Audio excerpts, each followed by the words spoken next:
So this presentation is part of a series on the topic of the origins of Roman foundation myth. And in this specific presentation, I'm going to be talking about Etruscan art from ancient Caere, a city that has been all but forgotten but is very closely situated near Rome. And to this day, it still exists as the modern city of Cerveteri. In Etruscan art from Caere, we have Eastern mythological stories that were known to Ionian immigrants in that region in the 6th century BC, and these are attested in terracotta artifacts from that time. So the 6th century BC is the time period that we're going to focus on, and the region will be southern Etruria, that is the ancient city of Caere, known today as Cerveteri.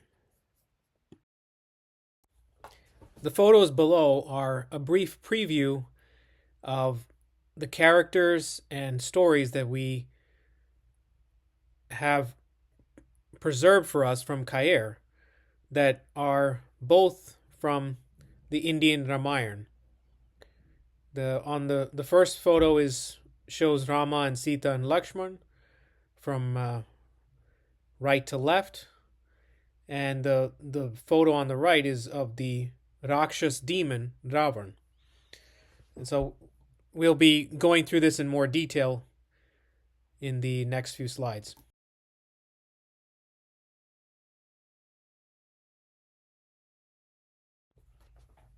So the specific work of art that I'll be analyzing today is the Caeretan hydria at the Boston Museum of Fine Arts, which dates to around circa 530 to 520 BCE, which is in the latter half of the 6th century BC. The problem that scholars have had is identifying this scene, mainly because they don't realize that it's an Ionian representation of an Oriental myth, and more specifically, an Indian myth from the Valmiki Ramayana.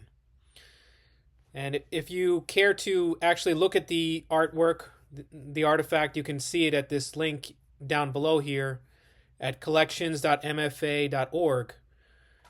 And you'll see, pictures, if you scroll down, of each side of the hydria, which is what you would call a water jar. So it's a painted water jar and called a hydria. And we'll be really looking at it carefully right away.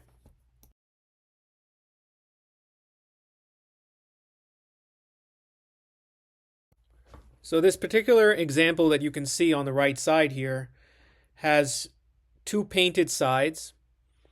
On the front side, you see two young men hunting either one deer or multiple deer. And on the back side, side B, you see two pairs of one satyr and one maenad.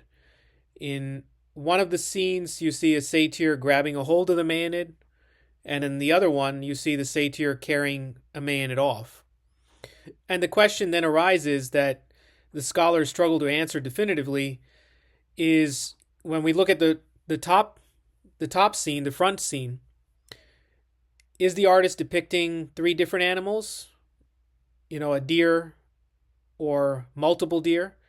Or is it just one stag, which is moving quickly in three separate phases? Another question is, are these two maenads and these two satyrs, are they distinct characters, or are they the same personalities? And finally, what is the connection between the deer hunt above, on the front side, which is what you would call the obverse side, and the abduction of the woman on the reverse side? Is it just symbolic or part of a known mythical narrative? Another point I want to add is that this Caeretan hydria is not black and white colored, as this photo would indicate, but in reality, the Caeretan hydria, which dates from the late 6th century BC, is part of the black figure pottery technique. And black figure means that the figures are dark or black painted, and the background is reddish brown orange colored or clay colored. And so we can't really see that because this is not a color photo and they have not released that. But yeah, the reality is that that's the technique that was used in Greece and in Etruria at that time. And also another point would be that the female characters tend to be painted a little bit lighter colored than the male characters. But other than that, it's definitely the black figure technique.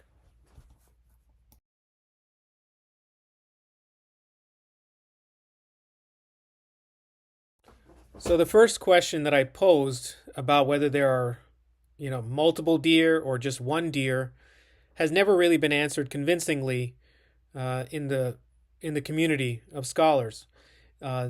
They the researchers tend to believe that the answer to the first question is multiple deer or three deer, and so they kind of take it literally rather than figuratively. They just see that there are three deer depicted, so there must be three different deer being hunted. But they do not explain why each animal is positioned in a different stance, which from right to left seems to indicate the movement of one deer away from the two young men.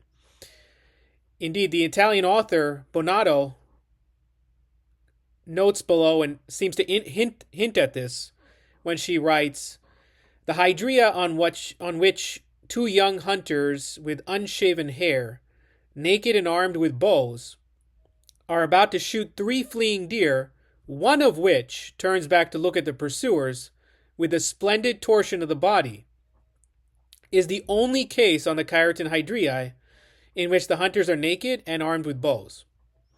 And this is an excerpt from the book La Culla de Hermes, and it's a translation in English of the Italian work, and you can see this on pages 215 to 216. What she notes that is very interesting is that this is the only case where you have naked hunters armed with bows hunting deer in any of the Caeretan hydria. So that already alerts you that this is a unique scene that may not be in the purview of Greek myth. And another thing she notes is that one of the deer has a particular, twisting of the head to look back at the pursuers or at the assailants. And what we'll see is that this is part of a sequence in which the deer is moving away, much like in the Valmiki Ramayana's scene of the golden deer.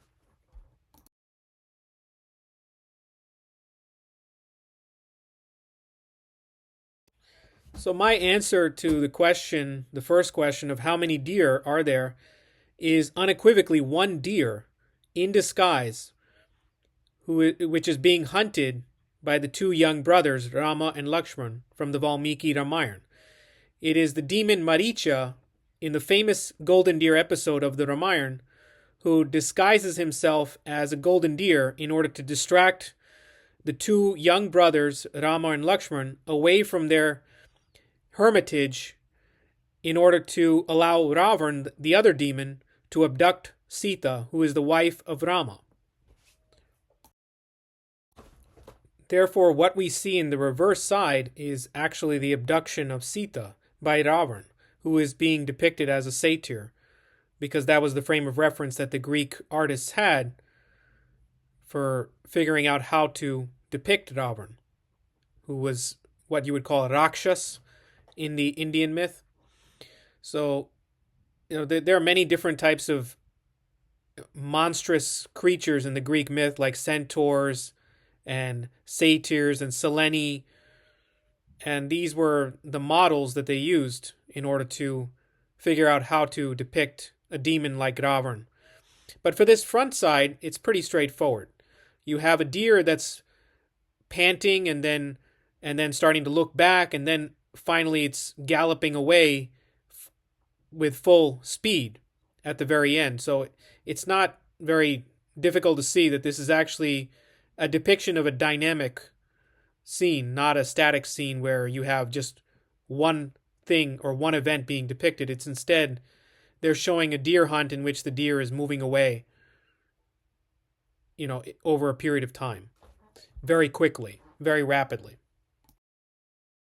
Lastly, for comparison, we can look at the hydria on the right side here, where it shows Artemis and Apollo hunting the demon Tityos with their bow and arrows as well.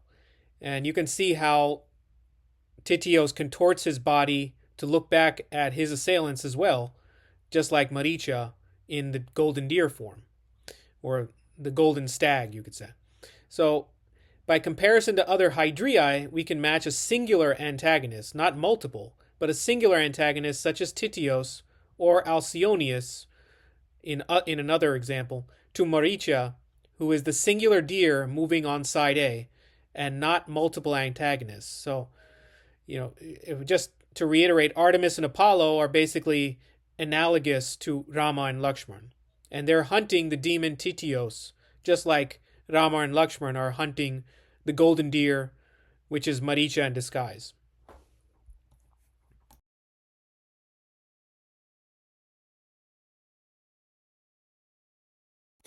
So to recap our observations about this particular hydria in Boston, which is also called the number 2 hydria, as it is one of the earliest Caeretan hydria, and that's the way it has been classified, as number 2 among the 40 or so vases that have been discovered. The first point that I want to make about it is that we see dynamic motion on both sides of the hydria. On the back side, we see Ravana and Sita moving from right to left, meaning that first we have Ravana taking control over Sita, and then he's carrying her off in the next scene. So there's a dynamic movement or change from right to left. And then on the front side, we have the hunted deer moving from right to left, with the hunters, Rama and Laksmana, facing and walking towards the deer. The next point I want to make that we have been observing is that both sides depict a sequence of actions rather than a single snapshot at a certain time and place. And then the next point I want to make that we've touched upon is that there was always a need for a frame of reference from Greek myth, such as Apollo and Artemis hunting Tityos, or Heracles attacking the demon centaur Nessos, or Heracles attacking Alcyoneus, which is another demon giant. So all of these characters from Greek myth were the artist's model for understanding how to depict Rama, the hero, as well as the villain, Ravana, and all the other characters, including Sita as well. And to kind of bring this point home about the frame of reference, there's a quote from a German author commenting on the Caeretan hydria, and he tells us that centaurs, which are half man and half horse, like their conspecifics on other Caeretan hydriae, have horse hooves and on their otherwise human-shaped forelegs. And the same applies, as the Boston hydria shows, to the Seleni on Caeretan hydriae.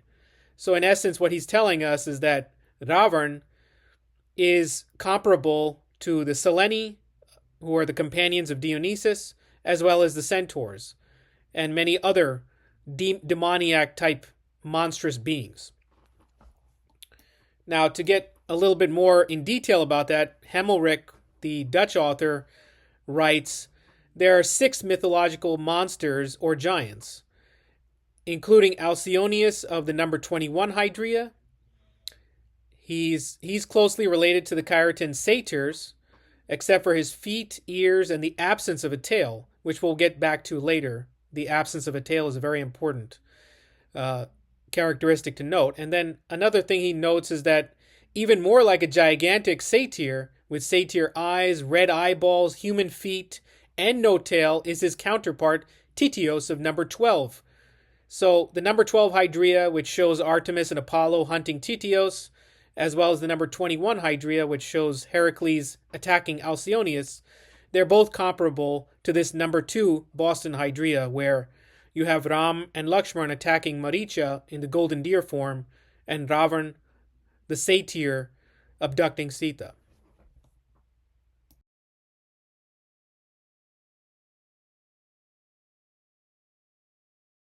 So now getting back to the reverse side of the Caeretan hydria in Boston, we see that there are two sides. On the right side, we have the scene before abduction, and on the left side, we have the scene after abduction. Now, in this scene before abduction, Ravan's head is smaller and his penis is not erect. And the author, Jaap Hemelrijk, in his book Caeretan Hydriae, notes this. He notes that he brings our attention to the peculiar and unique satyr in the Boston deer hunt scene. He says, "Note, however, the satyr's left hand. He seems to try to pull the girl's himation off her shoulder. This seems to be a unique motive. And besides, he is tailless and not ichthyphallic, meaning he has no erect penis yet. The girl looks round, her left hand raised and clenched as if she wants to land him a punch on the nose." So this is really exactly as described in the Valmiki Ramayana, where Sita tries to resist Ravan's advances, and that is represented here with her left hand raised and clenched, ready to punch him if she could, but she's not strong enough to stop him. And finally, the fact that he is without a tail is a clear indication that he's not truly a satyr in the Greek sense of the word, but really a demon from Indian myth. Also note that the girl, the Maenad here, which is Sita, she looks round much like the deer in the front scene, which looks back at the hunters. So in essence, the painter is telling us that metaphorically the deer hunt is a lot like the hunt of the lady here by the demon Ravan.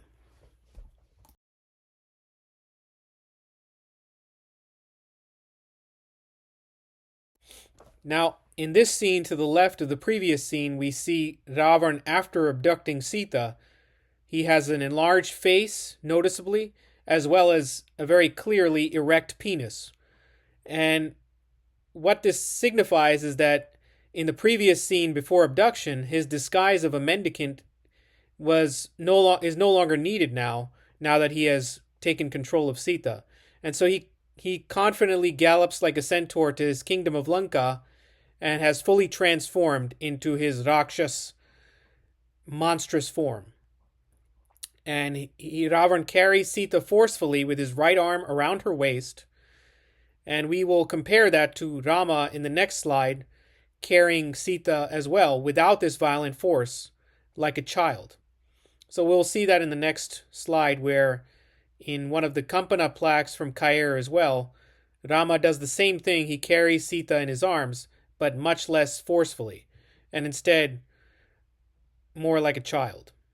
So the author Hemelrijk, his quote below, is accurate, except for the fact that cradling her in his arms like a baby is more applicable to the Kampana slab, which we will see in the next slide. Hemelrijk writes, "The satyr is making off with his victim with great gusto and speed," which is very, very accurate. But he gets it wrong when he says that he's cradling her in his arms like a baby. Because clearly, if we look here on the right, in this photo right here, we can see that his right arm is very tightly held around her waist to make sure that she's not able to get away. That's hardly cradling someone like a baby.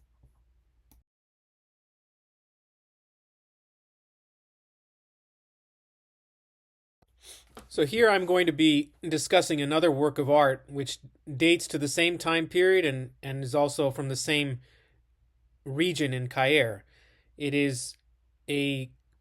It's called the Kampana plaque, or one of the painted terracotta panels that was discovered in a tomb in Caere. And it dates to 550 to 525 BC, or the second half of the 6th century BC.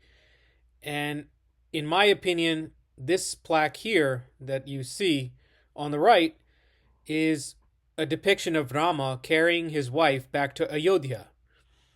His winged boots and wings on his back, they signify the flying chariot that is very famously known as the Pushpak Vimana from the Valmiki Ramayana. And this is the chariot, or the flying chariot, that Rama famously used to return home after he rescued Sita and killed the demon Ravan.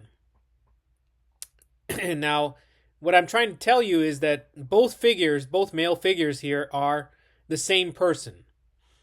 The left-hand male figure is also Rama, with the signature bow and arrows, before his retrieval of Sita from Lanka.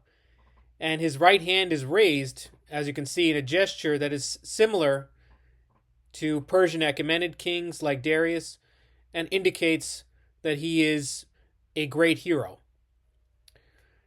and a king as well. Now, if you look at the right figure, the right-hand male figure, he's also Rama, and he's carrying Sita, and her body, including her arms, is covered to indicate that she is in the safe hands of her husband, who is now clean-shaven, as he returns triumphantly home to his kingdom of Ayodhya.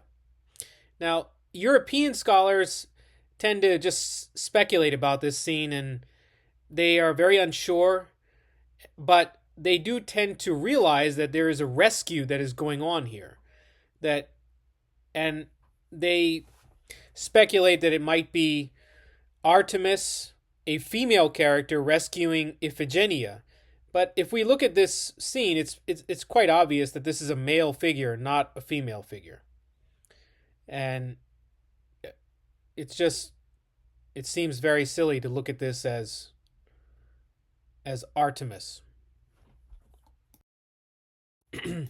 I also want to add that if you look at the way Rama's hands and arms are holding Sita, it's clear that he's cradling her gently like a baby or a child in his arms, and it's in a very sharp contrast to the previous scene that we looked at in the Caeretan hydria, where Ravan is forcefully holding Sita around the waist.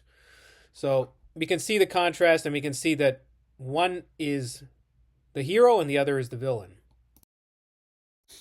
Not only this scene represents the fact that Sita is in the safe hands of her husband, but the saffron cloth around her body covering it indicates her purity and chastity, and indicates that she was never violated by the demon Ravan until Rama finally rescued her.